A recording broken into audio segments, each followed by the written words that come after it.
Teresa Táboas entregó en o Barco las 30 viviendas de promoción pública construidas en la urbanización A Cerámica. El proyecto supuso una inversión de más de 2 millones de euros. 15 de ellas se adjudicaron en régimen de alquiler, con una renta mensual de entre 100 y 140 euros.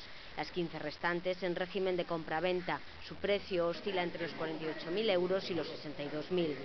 Unha vivenda que a xente que acceda a elas vai poder ter unha vivenda coa cal non ten nin por que hipotecarse de por vida, porque ten un prezo que lle permite levar a cabo outras actividades na súa vida cotiá. Por lo tanto, unha política de vivenda que é na que estamos a traballar dende a Consellería dende que entramos ao goberno no ano 2005. La conselleira también inauguró la nueva oficina comarcal de vivienda y en este sentido Táboas insistía en la apuesta que su departamento está haciendo por la rehabilitación, de ahí el programa de ayudas puesto en marcha.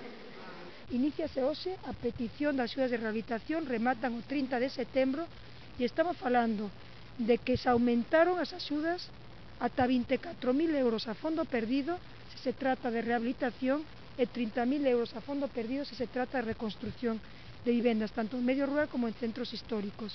E que ademais imos facer outra cousa, é pagar o 50% desta cuantía con certificacións das primeiras obras ou incluso con facturas de acopio de materiais, co fin de botarlle unha man a toda a xente do noso país que queira rehabilitar as súas vivendas.